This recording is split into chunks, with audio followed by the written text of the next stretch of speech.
चलिए students, range तक हमने लास्ट वीडियो लेक्चर में काम खत्म किया था।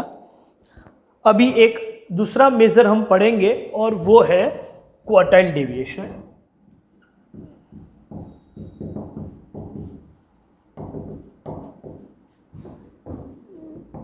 क्वार्टाइल डेविएशन देखो, क्वार्टाइल डेविएशन क्या है, पहले उसका मैं फॉर्मूला दे दूं, वहां सीधा चीज आपको समझ में आ जाएगी। क्वार्टाइल डेविएशन का मतलब है Q3 minus Q1 divide by 2 और कोएफिशिएंट ऑफ क्वार्टाइल डेविएशन जिसका रिलेटिव मेजर वो है Q3 minus Q1 upon Q3 plus Q1। कुछ नई चीज नहीं है। Q3 Q1 कैसे निकालते हैं, raw data, discrete data, group data आप सबको मालूम है। क्वार्टाइल डेविएशन का मतलब है कि सेंटर के 50% ऑब्जर्वेशन की जो रेंज है, जो है Q3 और Q1, Q3 माइनस Q1, उसका हाफ कर देंगे। Half of difference between Q3 and Q1 is quartile deviation.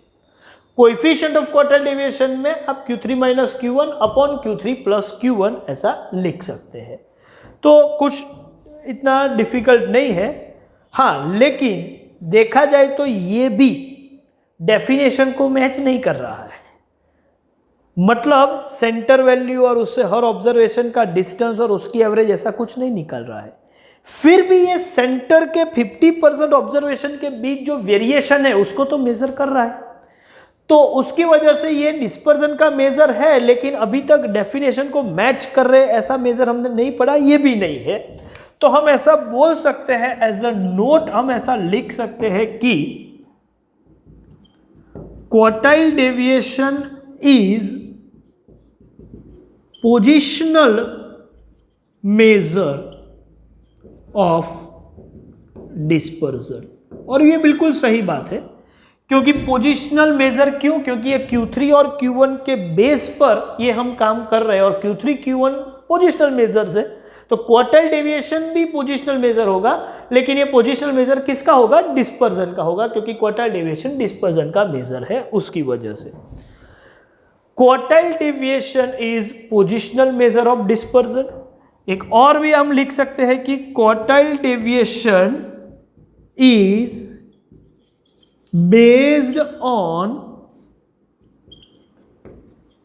central 50% of observations। सभी ऑब्जर्वेशन को वो ध्यान में लेके काम नहीं करता, जो सेंटर के 50% ऑब्जर्वेशन है बस उसी को ध्यान में लेके ये काम करता है और क्वार्टाइल डेविएशन हम डिजाइन करते हैं।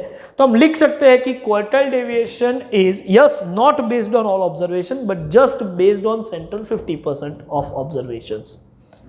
और ये सेंटर के ही 50% ऑब्जर्वेशन से काम कर रहा है, तो हम ऐसा बोल सकते हैं कि quartile deviation is not affected by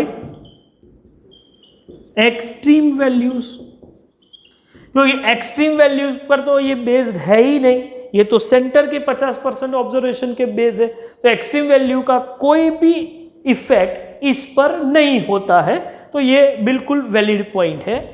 और इसके साथ साथ हम ये भी बोल सकते हैं कि quartile deviation can be determined, और you can say it's most appropriate, determine तो है ही लेकिन मोस्ट एप्रोप्रिएट भी यही है। Quartile deviation can be determined when the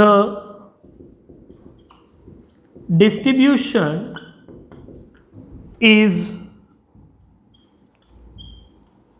open ended। Distribution open ended हो तो भी क्वार्टाइल डेविएशन हम निकाल सकते हैं, उसको क्लोज करने की कोई जरूरत नहीं है।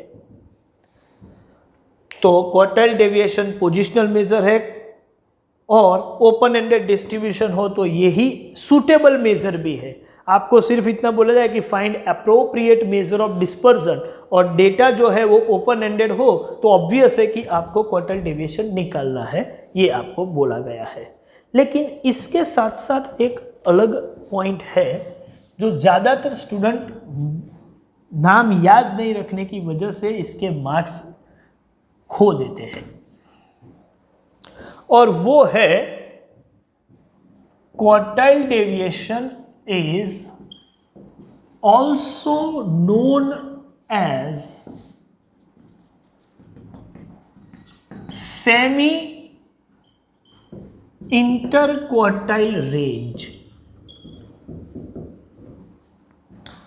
सेमी इंटरक्वार्टाइल रेंज, देखो इंटरक्वार्टाइल मतलब दो क्वार्टाइल की रेंज क्या है? इंटरक्वार्टाइल रेंज मतलब दो कंट्री के, जैसे हम इंटरनेशनल बोलते हैं, या दो स्टेट के बीच कुछ ट्रांजैक्शन होता है तो इंटर स्टेट बोलते हैं, इंटर सिटी, ऐसे दो क्वार्टाइल के बीच का रेंज है तो उसको हम बोलते हैं इंटर क्वार्टाइल रेंज, और उसका हाफ कर दिया है, उसकी वजह से हमने उस लिखा है सेमी इंटर क्वार्टाइल रेंज।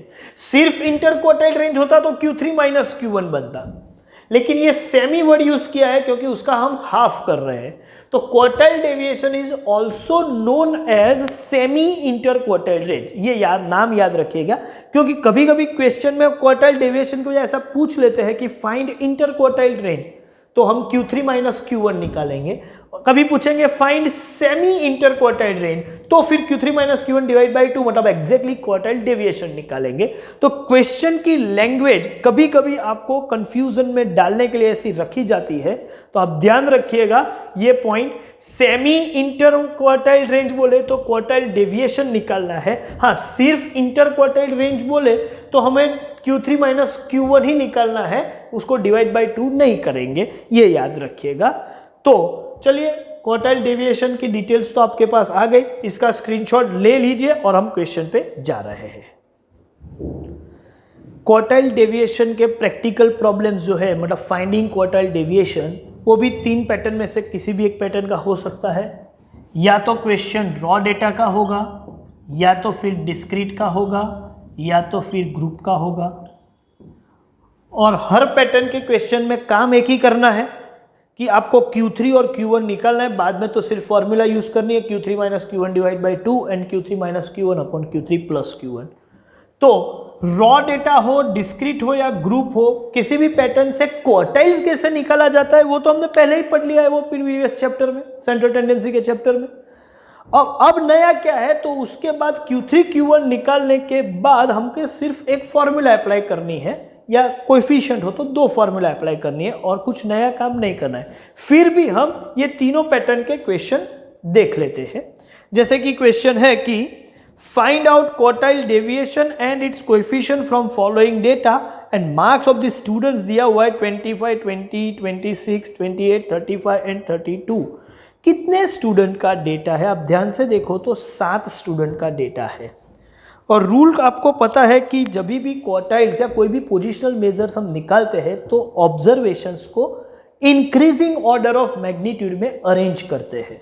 तो पहला काम तो यही होगा स्टेप 1 में कि ऑब्जर्वेशन को अरेंज करेंगे।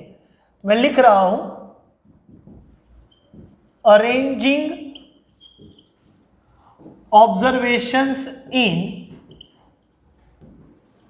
Increasing order of magnitude. कितने ऑब्जर्वेशंस हैं? तो हमने देखा कि 7 ऑब्जर्वेशंस है। तो सीरियल नंबर, ये हैबिट रखते हैं, पहले भी मैंने बोला था ये रखना, 1 2 3 4 5 6 एंड 7। लोएस्ट ऑब्जर्वेशन कौन सा है? तो 20, लेकिन 20 2 बार है तो 20। उसके बाद आएगा 25, उसके बाद 26, फिर 28, फिर 32 एंड लास्ट में 35। ये अरेंजमेंट क्यों की? क्योंकि मुझे क्वार्टाइल्स निकालने हैं, लेकिन वो मेरी रिक्वायरमेंट नहीं है। रिक्वायरमेंट तो क्वार्टाइल डेविएशन है, लेकिन उसके लिए वर्किंग करके मुझे जो चीज चाहिए वो है क्वार्टाइल्स, क्वार्टाइल 3 एंड क्वार्टाइल 1। तो वर्किंग में मैं ये 2 चीज निकाल लूंगा, तो इसको मैं लिखता हूं वर्किंग। फर्स्ट वर्किंग है मेरा कैलकुलेशन ऑफ Q3, है कैलकुलेशन फॉर क्वार्टाइल 3।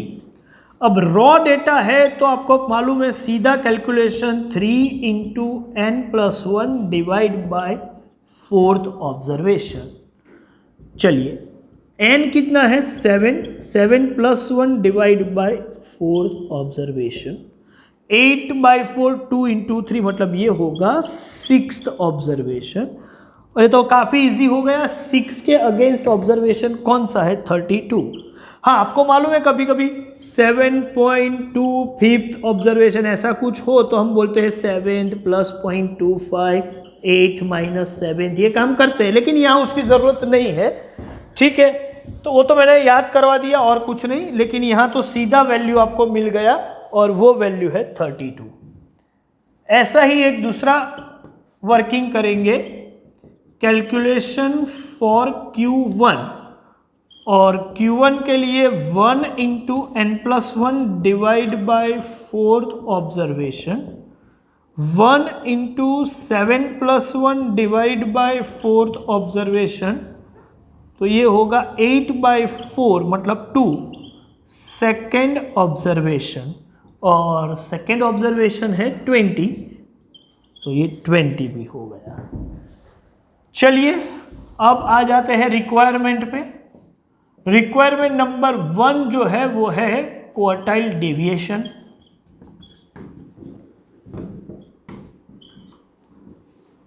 जिसको आप बोलते हो QD। अच्छा, आप QD ऐसा भी लिख सकते हो, मतलब नोटेशन इस तरीके के भी यूज होते हैं, और वो है Q3 - Q1/2।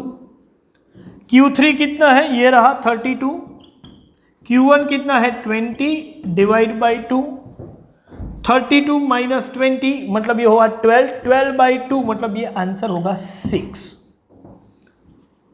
Second, coefficient of quartile deviation, और कोएफिशिएंट ऑफ क्वार्टाइल डेविएशन का मतलब है Q3 - Q1/Q3 + Q1, 32 - 20 एंड 32 + 20।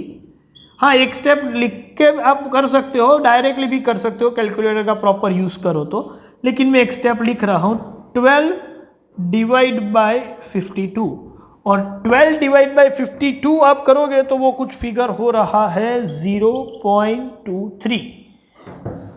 तो रॉ डेटा का जो क्वेश्चन है उसका पैटर्न मैंने डिस्कस कर लिया। एक काम कर सकते हैं, आप इसका स्क्रीनशॉट ले लो, ठीक है, and based on this few example can be given as homework. तो आप होमवर्क एग्जाम्पल कंप्लीट कर दीजिएगा, स्क्रीन पर आपको होमवर्क क्वेश्चन दिखाई देंगे, उस हिसाब से आपको खत्म करने हैं। तो ये सेशन में यहां पर एंड कर रहा हूं। रॉ के बाद जो डिस्क्रीट और ग्रुप डेटा है वो नेक्स्ट वीडियो लेक्चर में हम डिस्कस करेंगे। Thank you very much.